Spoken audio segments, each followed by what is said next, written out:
We all know that American anime adaptations aren't the greatest, but some are great, like the Guyver. The Guyver is a 1991 tokusatsu superhero film that was directed by Screen Mad George and Steve Wang, who are both makeup artists. First, we have to talk about the cover. Mark Hamill is not the Guyver. Wait, what? But Jack Armstrong is. And this cover is a more accurate representation.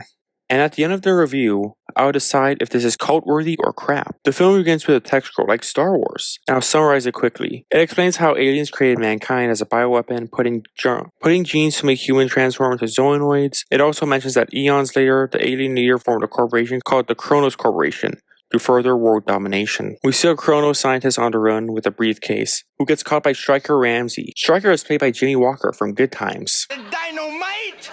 The 90s were an interesting time for Jimmy Walker's career, since he was in the Ripper video game and Plump Fiction. Oh my god. And no, that's not a porno. Lisker, played by Michael Berryman from The Hills Have Eyes, comes to get the briefcase back, but we see some cool transformations from Sagawa and Lisker.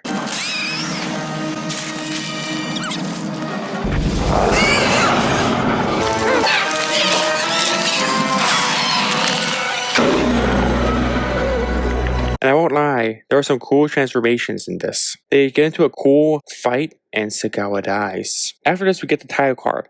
And this is weird since the actor who is portraying the Guyver is not top billed. I don't know why that is, but that's how it goes. We see Sean at the karate dojo, and he meets Dr. Sagawa's daughter Mitsuki, who seems to have abandoned practice to pick up cute girls. We see Max, a CIA agent, asking for Mitsuki. From Mitsuki Sagawa. You'll be able to sense the negative That's me. force of the opponent. We get more backstory from Max about him and Sagawa's relations, and he tells her the bad news, which messes with Sean's lessons. He gets into a karate practice match, but they don't get into karate.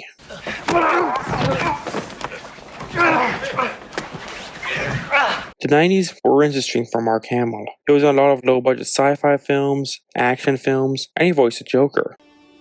Okie dokie. You can say the 90s were pretty rough on Hamill. Next, we see a horror legend himself, David Gale, the chairman of Kronos. This is where we see Lisker give the briefcase.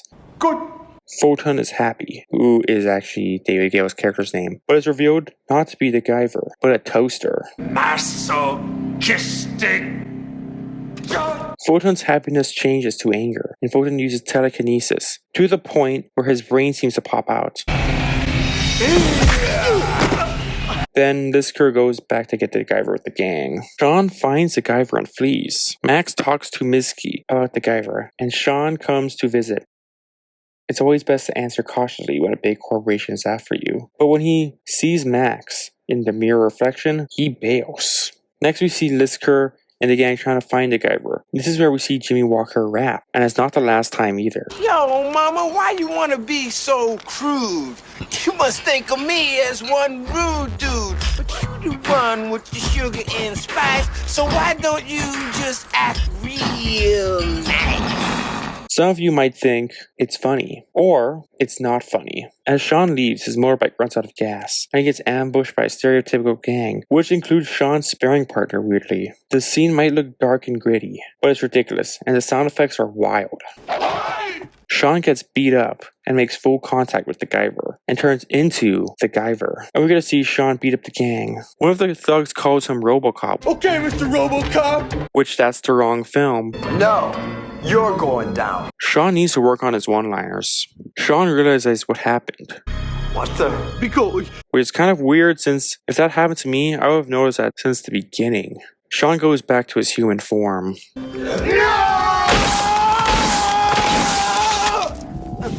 At Kronos, Lisker finds out that Sagawa has a daughter, Mitsuki, and Photon demands to get her. Daughter? With two men. They might be the ones. Bring her to me. And Photon also has a toaster, which is funny. Max's investigation into Kronos isn't going too well, but Max has a connection to the case. Sean goes back to Mitsuki's place. As Sean is chilling, Mitsuki has a visitor. I didn't realize I was interrupting anything barging in like this. Oh, no.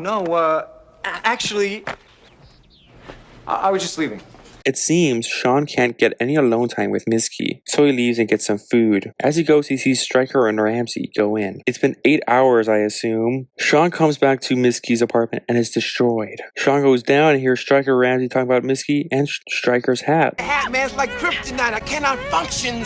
Sean saves Miski and Max takes control of the situation. It's weird, since Mark Hamill could have been the Guyver, he's more interesting than Sean. Lisker and the gang chase him, but Stryker is still fed up about his hats, since he said it's like, The hat, man, it's like kryptonite. I cannot function. and Stryker does the unthinkable. He transforms into a Zoanoid.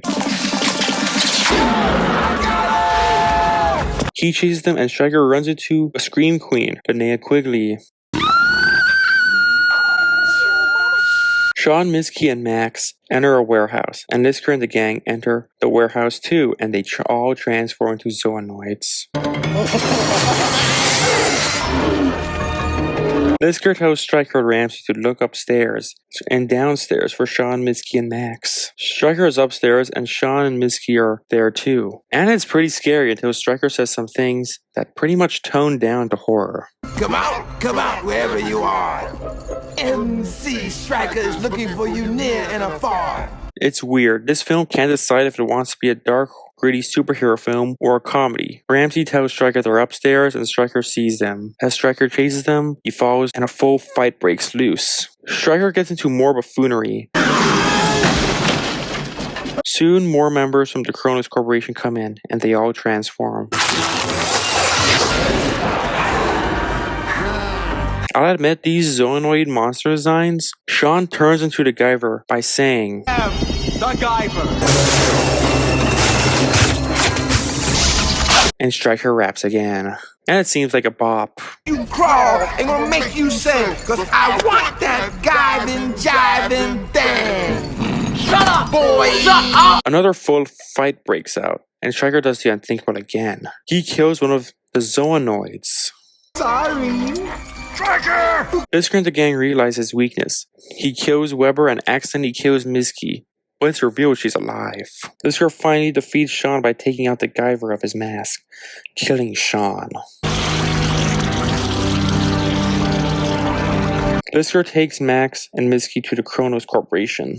Miski is passed out, and Photon is acting pretty creepy, and I'm not gonna lie about that. Photon asks how to activate the Guyver, and shows her the growth corridors of the Zoanoids. Photon explains the Guyver's origins, and asks Miski how to activate it, and she refuses to answer. So Photon acts creepy again and pushes her face on the glass, and tells her she can become one of them. Miski discovers the inner sanctum, and meets the scientist, and one of them is Herbert West from Reanimator. His name is Dr. East in this film. Dr. East says the Guyver crystal is acting like a DNA model for the flesh. It's like an inorganic compound, and they think it's alive and growing, and they think it'll be a new Guyver unit. This is foreshadowing. Photon acts creepy yet again and says she will join the process. Miski decides to tell Photon about the Guyver, but she doesn't. She kicks him instead. Miski takes the Guyver and a full chase ensues. Dr. East transforms into a Zoanoid form, and Miski decides to throw it away, but it keeps growing. The only thing she demands is to release Max. But Stryker grabs the Guyver and does the unthinkable yet again. He accidentally throws it inside Dr. East's mouth. As the others try to get the Guyver out of Dr. East feels something growing. And soon, Sean comes out alive and well. It should be easy since they know his weakness, right? But no, a full fight breaks out. Sean, Max, and Miski try to escape, but they are sabotaged by Ramsey. Ramsey gets killed, they flee, and Sean pretty much goes full Mike Tyson on Lisker, and Sean kills him. Sean, Max, and Miski are about to leave, but something unthinkable happens. Max transforms into a Zoanoid, and is disgusting. In a good way. Photon enters, acting all touchy and creepy yet again for the final time, and Max dies. For not being in the soup lounge too long. Not my words, but Photon's. Photon transforms into his Zoanoid form, or his Zoalord form, which he is the Zoalord. Sean and Photon fight, and as Photon is about to take the Guyver suit, Sean kills Photon, exploding the place with his suit. Sean gets the suit off and they leave. It's revealed that Stryker is alive, and Stryker says his most iconic line from Good Times, Dynamite. but is not as passionate as his ad that came out the same year as the Guyver, Dynamite! or as his times on Good Times. Dynamite! But this is just a thing that we gotta live with. In conclusion, The Guyver is a fun film, but doesn't know what it wants to be. Sometimes it's a gritty, dark superhero film, but the comedy ruins it. And there is a sequel to this with a completely different cast, and it's rated R. So, is this cult-worthy or crap? This is cult-worthy.